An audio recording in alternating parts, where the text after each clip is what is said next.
Si vous avez un souci d'anti-démarrage sur votre Clio, si votre voiture ne démarre plus, si votre anti-démarrage reste allumé, venez avec moi dans cette vidéo, je vais vous trouver la solution. Si vous avez essayé de démarrer votre voiture, là, vous avez le contact, et là, vous tournez la clé, il y a un qui s'y passe, et vous avez l'anti-démarrage qui reste allumé, le petit voyant rouge là sur le tableau de bord. On va passer devant, je vais vous expliquer la cause de la panne. Et si vous êtes nouveau dans cette chaîne, je vous invite à vous abonner, laissez-moi votre like et laissez-moi votre commentaire juste en dessous de cette vidéo. Et si vous voulez devenir un pro dans la mécanique, je vous propose une formation mécanique. Vous n'allez pas dépenser tout votre argent dans les garages. Je vous laisse un lien juste en dessous de cette vidéo. Venez devant la voiture, vous allez voir, venez voir. La panne, ça va être là-dedans. On va enlever cette cache avec des vis Torx, là, deux vis Torx qui est là. Et comme ça, je vais vous montrer qu'est-ce qui se passe là-dedans. Et là, on va ouvrir ma jolie mallette à outils. Elle est vraiment complète cette mallette. Elle est tout ce qu'il me faut pour bosser. Il y a des cliquets, le petit, le gant, tous les douilles.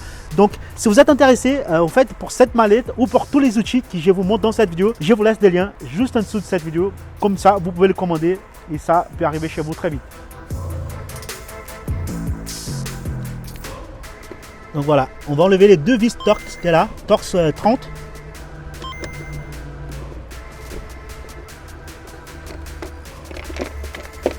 Là, vous tirez dessus.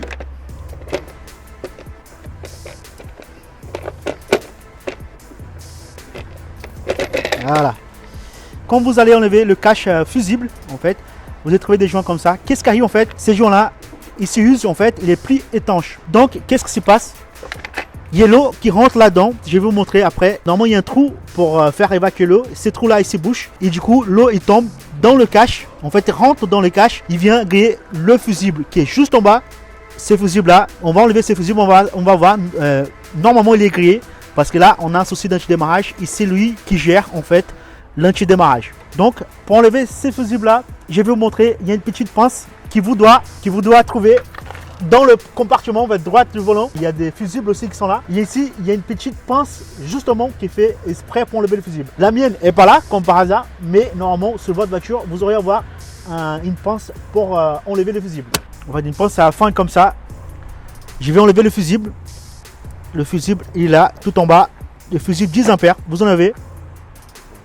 On voit ce fusible là, il est bien mort, il est bien pété. Et juste après, je vais vous montrer la solution pour que ça vous arrive plus.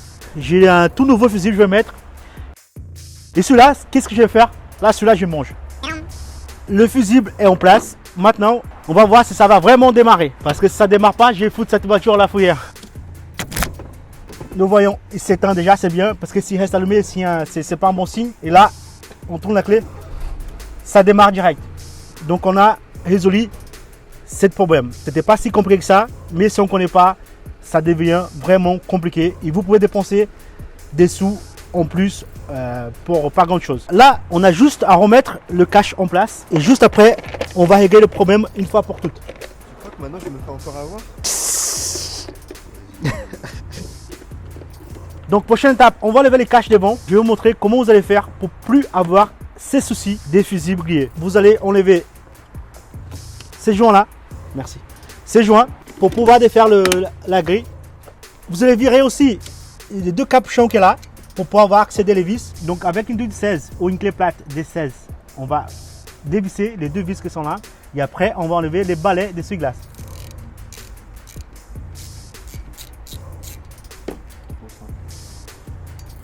On a les bons outils, c'est facile à travailler.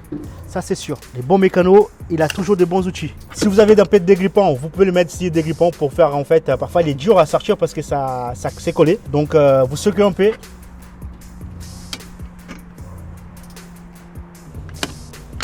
Voilà, vous sautez ça. Vous enlevez cette vis là. Dans mon cas, il tourne dans le vide, donc vous tirez parce que là, il est déjà à moitié pété. Non, et là, maintenant, vous tirez en fait le cache. Voilà, avec la gentillesse. On se retrouve devant la baie, il y a deux petits capuchons à enlever. Donc voilà, déjà, il y a une là. Si vous voulez, voilà. Ici, bouche. Voilà, donc voilà. Déjà, elle est bouchée, vous voyez. Et en fait, l'eau, il vient remplir, en fait, il remplit tout ça, remplit de l'eau avec la pluie. Et après, ça déborde et ça vient rentrer dans le boîtier fusible. Donc, qu'est-ce qu'il faut faire? Soit vous enlevez carrément ça, soit vous débouchez. Mais moi, je vous conseille vraiment enlever et laisser le trou. Comme ça, l'eau, il va tomber directement en bas. Et vous n'aurez plus ces soucis-là. Maintenant, on n'a plus qu'à remonter le tout.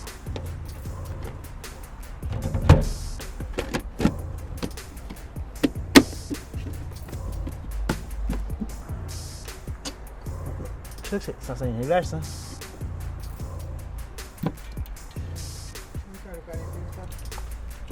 Un pignon kebab, de temps en temps, c'est bien. Il y en a des bons ici. Ah oui, il y a pas mal, hein, kebab là-bas. À côté, là.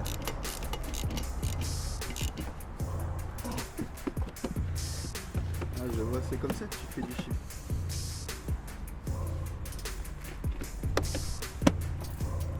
Tout est remonté, on a résolu ça facilement. Mais en tout cas, moi je vous recommande presque tous mes vidéos avoir une scanner comme ça. C'est une valise diagnostique très simple. Parfois, vous avez besoin de brancher la valise pour voir le code derrière. Et cette scanner, il peut vous aider. Je vous laisse un lien juste en dessous de cette vidéo aussi. Il y a aussi un multimètre. Si vous n'avez pas un multimètre, parfois vous avez besoin de mesurer la tension de la batterie, contrôler le fusible. Un multimètre, ça peut être utile. Si vous avez eu un problème comme ça, si vous avez réussi à réparer, laissez-moi votre commentaire. Et si vous voulez devenir un expert en mécanique auto, je vous laisse un lien juste en dessous de cette vidéo. Déjà, faire un premier diagnostic vous-même, savoir déjà est-ce que c'est la panne, c'est toujours bien. Je vous invite à vous abonner dans cette chaîne, laissez-moi votre like et on se voit dans une prochaine vidéo.